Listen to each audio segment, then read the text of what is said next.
جد الحسين الأمامي وحسن الحال طه يا رب صل على ما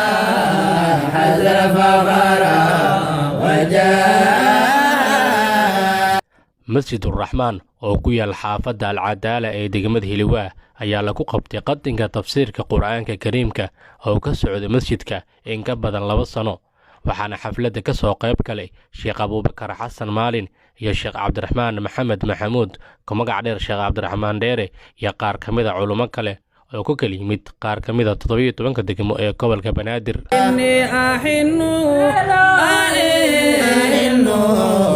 لأرض طيبة شذا يا رب صل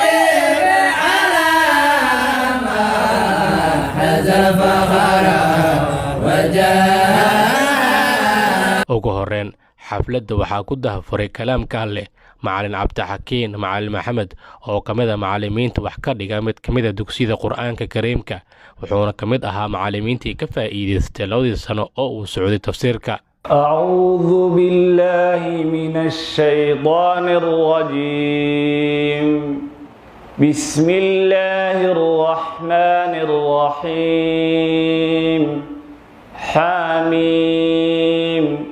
والكتاب المبين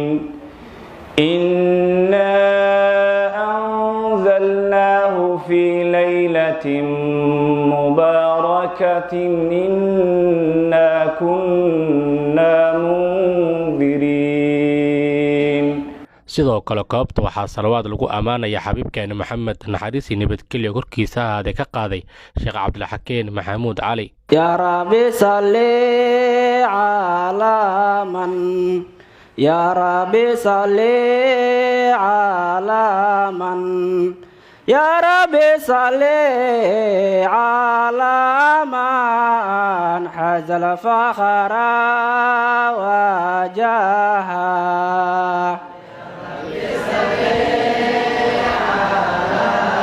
سبحانه سبحانه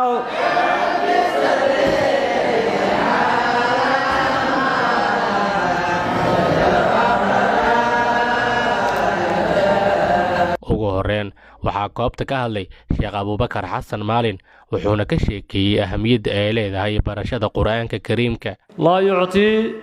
العلم النافع إلا لمن يحبه إلهي علم نافع وقرآن كريم كو أصل وياهي وغنه الرئيو مصيو إلا قفو جعلي هاي ماهن وقال طالب العلم يو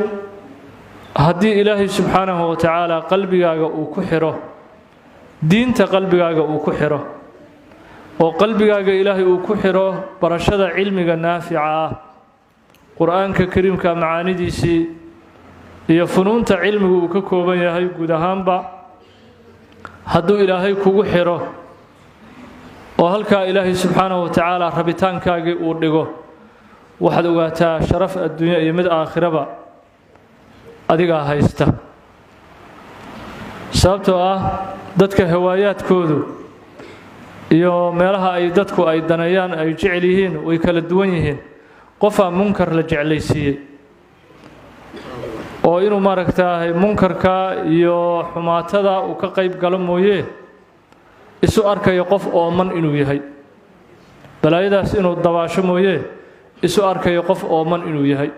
oo balaayadaa la jeclaysiiyey qofna waxaa la jeclaysiiyey diintii islaamkii iyo barashadeedii marka wax badan ayaa ilaahay subxaanahu wa tacaala uu ku doortay nasiib iyo ayaana aad leedahay haddii aad diinta islaamka iyo cilmiga naafica ah barashadiisii ilaahay uu kugu deeqay subxaanahu wa tacaala walidaalika ilaahay wuxuu leeyahay jala jalaaluh ثم أورثنا الكتاب الذين اصطفينا من عبادنا كتاب كان وحان دحل أسينا كوا أدومدنا أنو كدورني وقال مركا دحل كان دحل علمياتك وتراث يدحل سوسعدي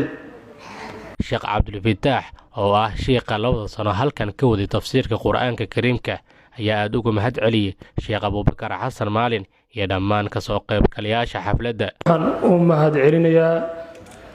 sheekheena jaliilka ah ee ilaahay subxaanahu wa tacaala waafajiyey in dacwadeennii uu ajiibo dalabkeennii uu naga aqbalo in uu nagala soo qayb galo xafladdan. waan uga mahad celinaynaa 1,000 jeer intaba iyo ka badan. sharaf weyn ayay noo tahay in sheekheennii uu nagala soo xaadiro xafladdan oo sabab u ah tafsiirkan qur-aanka meeshaan aan ku khatinnay isagu sababta u ahay oon ka soo naqlinnay tafsiirka qur-aanka kariimka iyo culumta kale. farxad weyn ayay noo tahay in maanta uu nagala soo qayb galo sheekheennii. ilaahay subxaanahu wa tacaala ayaan ugu xamdinaynaa. marka xigto waxaan u mahadcinayaa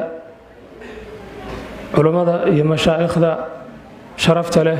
oo dacwadeenna ayagana ajiibeen oo nagala soo xaadireen nagala soo qayb galeen xafladdan. waana ka cudur daaranaynaa in waqtiga oo yar aawadiis aan fursad aan siinna aan u weynay kelimaadkooda cadirada wanaagsan inay noo soo jeediyaan. waan ka cudur daaranaynaa. waxaan leenahay culammadaasi iyo dullaabtooda sharafta leh oo xafladdan nagala soo qayb galay idinkana ilaahay subxaanahu wa tacaala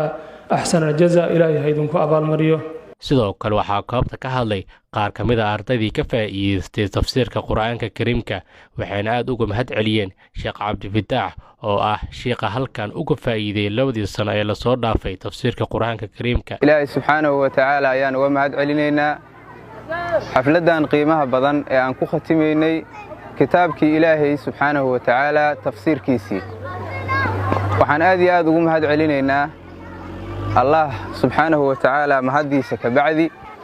sheekheena weyn ee jaliilka ah ee aan ku faanno ee mar walba aan rajaynaynay insha allahu tacaala in uu noo soo xaadiro majliskan uu noogu barakoobo xuduurkiisa uu noo yimid waa noo sharaf iyo qiimo weyn. waxaan uga mahad celinaynaa wakhtigiisa qaaliga ah ee uu noo soo huray. waxaan leenahay ilaahay subxaanahu wa tacaala ha ku barakeeyo sheekhana alfaadil cumrigaagana ilaahay subxaanahu wa tacaala ha kuu barakeeyo cilmigaagana waaba barakeeye ilaahay subxaanahu wa tacaala kii ilaa qiyaami saaca sii miro dhala allah ka dhigo. sidoo kale waxaan rabaa inaan u duceeyo dadkii yacni tafsiirkaas ka faa'iidaystay oo akhristay ilaahay subxaanahu wa tacaala inuu ka dhigo ka naarin calaa calamin inuu ka dhigo cilmigooda oo ilaahay subxaanahu wa tacaala kuwii laga faa'iidaysto oo mashaayikh waaweyn oo sii faafiya oo halkaas aan cilmiga uga tegin ilaahay uu ka dhigo ayaan ugu ducaynayaa. shiikhii akhriyana waxaan leenahay ilaahay subxaanahu wa tacaala ha barakeeyo kii mar walba laga faa'iidaysto allah ka dhigo. asaga ayaa noogu sababahay sharaftan iyo xuduurkan qiimaha badan. ilaahay baa mahad iska leh nagu soo kulmiyey meel lagu kulmo beydka ugu wanaagsan. ilaahay waxaan uga mahad celinaynaa inuu naga dhigo annagoo ah ardaydii dhammaysatay qur'aanka kariimka tafsiirkiisa. in ilaahayna waafajiyo wanaaggiisa ilaahay inuuna waafajiyo wixii dhibana ilaahay inuu naga koriyo. midda kale waxaan u mahad celinaynaa sheekheena sheekh cabdifataax. ilaahay waxaan leenahay jasadiisa jasa khayr allah ka dhigo kuwii qur'aankay bartaan ku camal fana allah naga dhigo. alxamdulilaah ilaahay baa mahad iskale subxaanahu wa tacaala na waafajiyey in aan dhammaysanno tafsiirkii qur'aanka kariimka ah. uma alxamdu lilaah ilaahay baa mahad iskale subxaanahu wa tacaala. marka labaad waxaan u mahad celinaynaa sheekheenna sheekh cabdilfataax sheekh cilmi oo asagu in muddo ah nagu dadaalayey noona daraasaynayey tafsiirka qur'aanka kariimka ah. marka saddexaad waxaan u mahad celinaynaa sheekheenna sheekh abubakar xasan maalin oo maanta nagu sharfay inuu noo yimaado xuduurkii sharafta lahaay iyo xafladdii ikhtitaamka. waxaan leenahay sheekha cumrigiisa allaha noo dheereeyo cibaadada iyo cimri dheer allaha noo siiyo. annagana ilaahay subxaanahu wa tacaala ha naga dhigo kuwii tafsiirka ay barteen ummadda gaarsiiya. saadaam cabdulla siyaad hoyga diinta magaalada muqdisho.